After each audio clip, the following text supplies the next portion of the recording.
बताएं। तो चारवाक या इंडियन स्कूल ऑफ मेटरलिज्म, हाँ। ये भी इसको कहते हैं। हाँ। तो इस स्कूल, ये कोई किसी व्यक्ति का नाम नहीं है, हाँ। ये एक विचारधारा का नाम है जो अलग अलग समय पर डेवलप हुई हाँ। Along with other Indian philosophical thoughts. हाँ। तो चारवाकों का कोई वेल इन्फॉर्म्ड या कोई क्लॉनिकल वे में कोई इनका कोई टेक्स्ट नहीं है हाँ। जिसके ऊपर बात की जाए। हाँ। इनके बारे में जो कुछ भी पता चलता है हाँ। वो दूसरे विचारक, दूसरे विद्यालय के जो दार्शनिक हैं, उन्होंने जो लिखा, उन्होंने जो इनकी आलोचना के रूप में जो कुछ लिखा है उससे इनके बारे में पता चलता है। हाँ। तो लेकिन कहते हैं कि अलग अलग समय पर ये विचार भारत में डेवलप हुआ along with other Indian philosophical thoughts. पर इसमें एक बहुत बड़ा डिफरेंस ये था कि इनका कोई लिटरेचर था नहीं, इसलिए इनकी जो थ्योरी है, नहीं, कुछ कहते हैं कि इनके लिटरेचर को जला दिया गया था, डिस्ट्रॉय कर दिया गया था। स्पेकुलेशन है। कुछ कहते हैं कि और विचारधाराओं ने या जो मॉन्कडम एक्स ब्राह्मणिज्म है जो, हाँ। उन्होंने इनके साहित्य को जलाया था। हाँ। तो इनका कोई पुस्तक या इनकी कोई संकलित विचार हमें नहीं मिलते।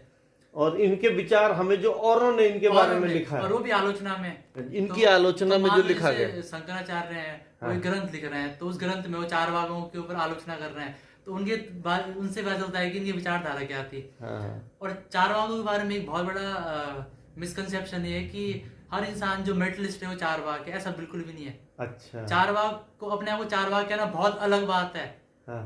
अगर आप बहुत मेटलिस्ट टाइप के आदमी भी हो, अगर आप मानते हो कि मतलब जो बॉडी डिजायर्स हैं उनका फुलफिलमेंट ही रियलिटी है, तब भी आप अपने आप को चारवाक नहीं कह सकते। क्यों नहीं कह सकते? अभी जो समझते हैं।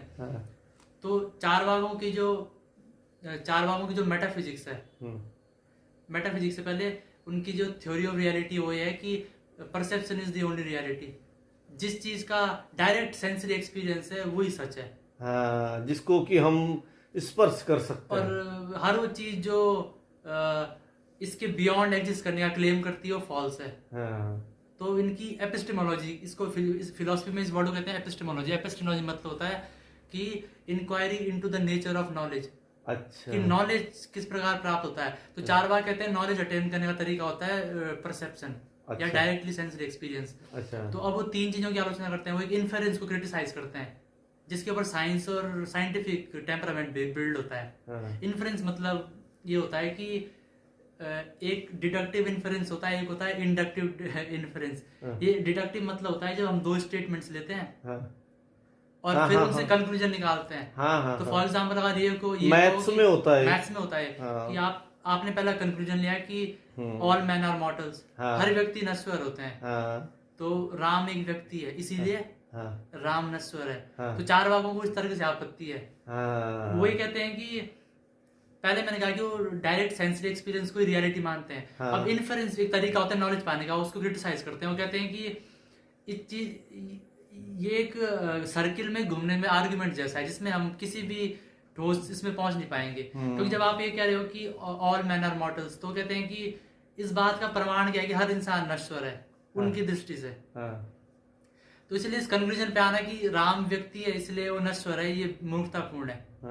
और अब इंडक्टिव इन्फ्रेंस की बात करते हैं। इंडक्टिव इन्फ्रेंस का मतलब होता है कि जैसे आप एक स्टेटमेंट बनाए कि स्मोक कॉजेस फायर, और आप एक पहाड़ पे स्मोक बाहर आते देखें, तो आप कह रहे हो कि इसका मतलब घर के भीतर आग लगी हुई है। चारवाक को इससे भी आपत्ति है। वो कह रहे हैं कि आपने पहला प्रीफिक्स बनाया कि स्मोक कॉजेस फायर।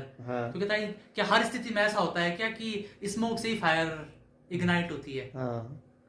क्या तुमने हर परिस्थिति का एक्सपीरियंस लिया है जो आप इस कंक्लूजन में पहुंचे हो? तो वो इसलिए इन्फरेंस की वैलिडिटी को भी रिजेक्ट करते हैं। अच्छा। जो थोड़ा कंट्रोवर्शियल है। अच्छा। क्योंकि कहीं ना कहीं अगर हम साइंटिफिक फिलोसफिकल साइंस में चले और डेली जीवन में भी चले, हमें उसकी आवश्यकता है इन्फरेंस और डिडक्शन की। हम उसके आधार पर ही कंक्लूजन ड्रॉ करते हैं। तो ये उन्होंने इन्फरेंस को क्रिटिसाइज किया। अच्छा। दूसरा उन्होंने टेस्टिमनी को भी क्रिटिसाइज किया। टेस्टिमनी मतलब कोई और अथॉरिटी आपको बता रहा है कि ये होता है। चारवाक कह रहे हैं कि इसका डायरेक्ट परसेप्शन का एक्सपीरियंस है नहीं, तो वो चीज भी गलत है। अच्छा यार, एक बात बताइए, गॉड के बारे में वो क्या सोचते थे? वो आएंगे।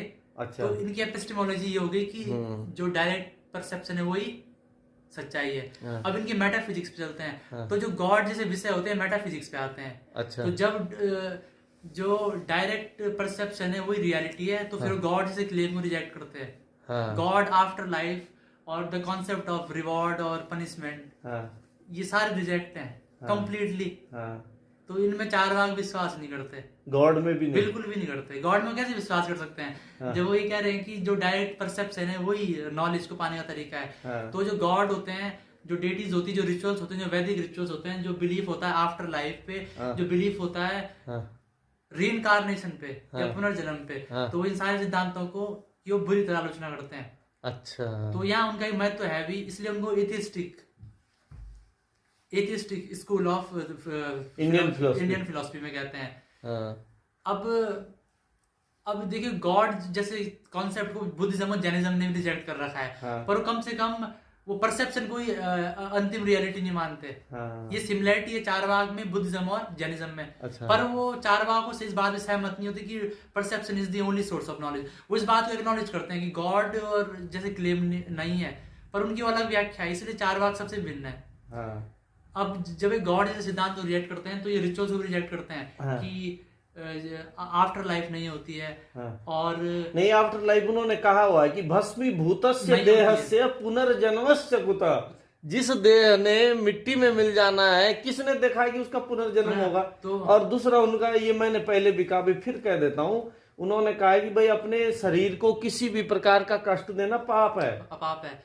इसलिए उन्होंने कहा है कि यावत जीवेत सुखम जीवेत, और सुख से रहने के लिए चाहे ऋणम कृत्वा घृतम पिबेत, चाहे आपको अपनी फुलफिलमेंट डिजायर करने के लिए ऋण भी लेना पड़े तो करो, आप अपने शरीर को कष्ट मत दो। तो जैसे आफ्टर लाइफ, तो ये भी कहते हैं कि जैसे तेल डालने से कोई बुझी बाती जल नहीं सकती, उसी प्रकार से जो हिंदुइज्म में रिचुअल्स नहीं होते हैं, जब लोग जो है अपने कहते हैं कि अपने एंसेस्टर्स को वो करते हैं, जैसे वो बोलते हैं जैसे श्राद्ध वगैरह, ये सब चीजें, तो इसकी भी क्रिटिसाइज करते हैं। तो ये एक इंटरेस्टिंग थॉट है उस टाइम पे। अब पश्चिम में एपिक्यूरस ने ऐसे थॉट्स रखे थे, पर पश्चिम के लोग बहुत समझदार थे, उन्होंने एपिक्यूरस की राइटिंग्स को जिंदा रखा और यहाँ उसको डिस्ट्रॉय कर दिया। और चारवाकों का एक रिलेवेंस क्या है, उनकी वजह से जो भारतीय दर्शन है ना, वो कट्टरवाद की खाइयों में नहीं गिरा, क्योंकि कोई भी फिलोसफिकल थॉट ना डगमेटिक नहीं बना, क्योंकि हर टाइम पे कुछ ऐसे लोग मौजूद थे जो कह रहे हैं कि ये सब स्टूपिड है, और वो अपने आर्गुमेंट्स पेश कर रहे थे। इसलिए चारवाकों की ब्यूटी है। अब चारवाकों की एथिक्स पे बात करते हैं। एथिक्स मतलब स्टडी ऑफ मॉरल्स। तो चारवाकों की एथिक्स को हिडनिज्म कहते हैं, कि pleasure is the ultimate aim of life. अच्छा, उन्होंने क्या कहा? Pleasure is the ultimate aim of life. वो शायद कुछ हद तक ठीक भी तो है। अब सहमत डिस्कस करेंगे।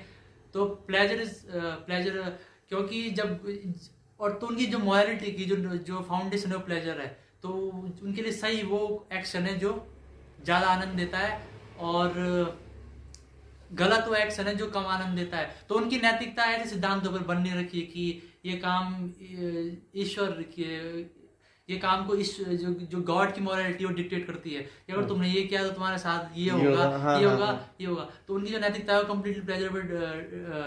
पर ये बहुत अच्छा भी है कि भाई मानव जीवन का अंतिम उद्देश्य क्या है? आनंद की प्राप्ति। और आनंद उसे, अगर वो अपने काम में आनंद ले रहा है, अपने बिहेव में, उसका आचरण, उसकी नैतिकता अगर ठीक है, तो वो आनंदित रहेगा और उसका जीवन भी उससे आनंदित। आनंद की परिभाषा हिडनिज्म पर बेस्ड है।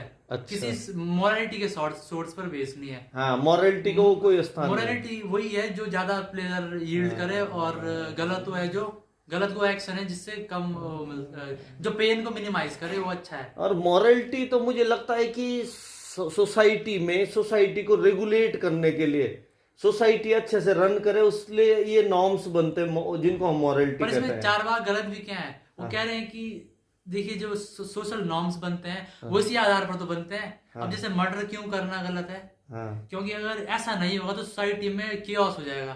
तो चारवाक, तो ये कहना गलत है कि अगर तुम चारवाकों की नैतिकता के अनुसार चलोगे तो सोसाइटी में ऑर्डर मेंटेन नहीं होगा। नहीं, ऑर्डर तब भी मेंटेन होगा क्योंकि सोसाइटी में ऑर्डर इसी सेंस में बनते हैं। तो ये उनकी एथिक्स हो गई हिडनिज्म। तो जैसे जो इंडियन कल्चर रहा है वो बहुत उसने बहुत इनजस्टिस की है चारवाकों के साथ, उनका सारा साहित्य जो है उन्होंने डिस्ट्रॉय कर दिया।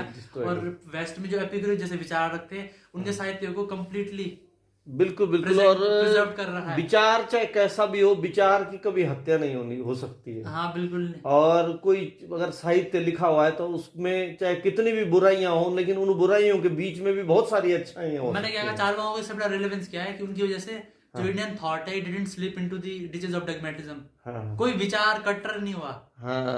मतलब कोई भी विचार नहीं। कट्टरता किसी भी विचार के लिए घातक होती है। वर्तमान काल में भी तो ये होता है। जो पॉलिटिकल क्राइसिस होते हैं वो इसीलिए आते हैं क्योंकि एक विचार है वो बहुत डोमिनेंट है। तो इसीलिए चारवाक के ऊपर हमें मतलब चारवाक जो है एक इंटेलिजेंट फिलोसफिकल स्कूल, एक क्वेश्चनिंग थी जो लोगों ने एस्टेब्लिश की थी। क्योंकि आज की डेट में भी लोग अगर इस तरह, मैं कहना कि तुम कम्प्लीटली इस आइडियोलॉजी से सहमत हो, पर आप इस तरह की थ्योरीज के प्रति झुके हुए हो, तो सोसाइटी में जो रिलीजियस स्टेबिलिटी है वो तो कम से कम ही हो जाएगी। अब आप चारवाकों के बीच में, हालांकि उनकी सारी समस्याएं सॉल्व नहीं हो सकती, पर उनकी दुनिया में जो रिलीजियस प्रॉब्लम है वो खत्म तो है। क्योंकि जब उन्होंने गॉड को ही रिजेक्ट कर रखा है, तो एक पॉलिटिशियन किस बेस पे कहेगा कि मैं कुछ ऐसा करता हूँ जिससे मैं भगवान खुश हो जाए, तो सेंसलेस है वो। और आज की रियलिटी है, क्योंकि आज रिलीजन की होल्ड बहुत ज्यादा है सोसाइटी पे, इतनी कभी नहीं थी ना। अगर आप पूरी ह्यूमन हिस्ट्री खोलोगे ना, तो जितनी होल्ड आज है उतनी कभी नहीं थी। तो ये चारवाकों की मोरालिटी है। अब अपने आप को चारवाक कहना स्टूपिड है अगर आप पदार्थवादी हो तब भी। क्योंकि जो स्कॉलर्स हैं वो फिर दो टर्म्स को लाते हैं, एक होते हैं क्रूड मेटेरियलिस्ट, एक होते हैं रिफाइंड मेटेरियलिस्ट। रिफाइंड मेटेरियलिस्ट होते हैं जो गॉड में भी मानते हैं, नैतिकता में मानती हैं, और साथ साथ कहते हैं कि जीवन का उद्देश्य जैसे हम सब हैं, तो हम रिफाइंड मेटेरियलिस्ट हैं। जो चारवाक थे वो क्रूड मेटेरियलिस्ट थे। अच्छा। इसलिए चारवाक कोई नहीं होता। कोई व्यक्ति चारवाक नहीं है। और चारवाकों को मानने का मतलब है इन्फरेंस को रिजेक्ट करना, जो मैथमेटिकल फाउंडेशन होती है। अब और डिडक्टिव रीजनिंग को भी रिजेक्ट करना, और साथ ही साथ जो मोरालिटी है उसको प्लेजर का सोर्स मानना। तो उस अर्थ में कोई भी चारवाक नहीं है। तो अगर आप बहुत मिडलिस्टिक टाइप के भी हो तब भी आप चारवाक नहीं हो, क्योंकि आप मंदिर भी जाते हो, आप सब काम करते हो सही तो वो ठीक भी है, वो एकदम चारवाक नहीं। तो ये फिलोसफी में फिर दो टर्म आते हैं इंडियन फिलोसफी में, एक होते हैं रिफाइंड मेटेरियलिस्ट और एक होते हैं क्रूड मेटेरियलिस्ट। तो चारवाक है वो क्रूड मेटेरियलिस्ट है, और हम सब है रिफाइंड मेटेरियलिस्ट। इसलिए चारवाक कहना अपने आप को बेवकूफी, कोई चारवाक नहीं होता। हाँ, किसी भी विचार के अतिशय केंद्र पर या बहुत ऊपर चले जाना, ये भी जो है ठीक नहीं है। क्योंकि कोई भी चीज अपने आप में परफेक्ट नहीं हो सकती। नहीं, पर जब आप चारवाक कह रहे हो तो आपको उनकी हर चीज लेनी है। तो इसलिए चारवाक कोई नहीं होता। तो ये जो लाइन है ना कि हर व्यक्ति चारवाक होता है, ये झूठ है। हम सब रिफाइंड मेटेरियलिस्ट हैं। जो चारवाक थे वो क्रूड थे। अब जैसे इन्फरेंस का एक बहुत बड़ा वैल्यू होता है फिलोसफी। अभी एक बात बताओ, अभी इंडियन फिलोसफी पे, इस दर्शन पे कुछ काम होता है, या कोई ऐसा फिलोसफर हो इंडियन फिलोसफी में जो इस स्कूल को जो मतलब आगे बढ़ाने में जिसका कंट्रीब्यूशन हो? देखिए, ये एक ओल्ड स्कूल ऑफ थॉट था चारवाक, जो इंडिया में 1000-2000 साल पहले फ्लोरिश हुआ। अब आज की डेट में जो मॉडर्न एथिस्ट होते हैं वो भी एक सेंस में चारवाकी हैं, वो आज के हैं, लेकिन अपने आप को चारवाक नहीं कह सकते। वो अपने आप को एथिस्ट कहेंगे, क्योंकि चारवाक उन्होंने अपने आप को कहा। तो जो एथिज्म फिलोसफी है वो इन्हीं का एक वर्क है। पर इनकी ब्रिलियंस भी है, उस टाइम पे ये चीजें सोचना बहुत बड़ी कमेंडेबल। 2000 साल पहले। बिल्कुल। आज की डेट में जो एथिस्ट होंगे वो अपने आप को चारवाक नहीं कहेंगे, वो अपने आप को एथिस्ट ही कहेंगे, क्योंकि चारवाक जो है उस समाज के। तो शंकर, बहुत बढ़िया यार, ये वीडियो तो बहुत लंबा हो रहा है, और फिर बात करेंगे इस पर। और आगे जितना छूट गया, कुछ आपको और कुछ कहना हो जो कहना चाह रहे हो? मैं यही कहूंगा कि चारवाकों का रिलेवेंस ये है, जो थिंकिंग है वो स्केप्टिक रहे। किसी जो पर्टिकुलर थॉट है उसके प्रति हम कंप्लीटली लॉयल ना हो जाए विदाउट अंडरस्टैंडिंग इट। तो चारवाक की जो स्केप्टिसिज्म की थ्योरी है वो चलती रहे। इसलिए उनका रेलेवेंस है कि जो इंडियन फिलोसफी है या कोई भी विचार है वो कंप्लीटली डोमिनेट ना हो किसी सोसाइटी में। इस कार्ल पॉपर की लैंग्वेज में मैं ये कहूँ कि एक ऐसा समाज ना हो जहाँ सच के ऊपर एक व्यक्ति की मोनोपोली है। क्योंकि ऐसे ही लोग सभ्यता के सबसे बड़े शत्रु रहे हैं। वेरी गुड यार, बहुत धन्यवाद शंकर।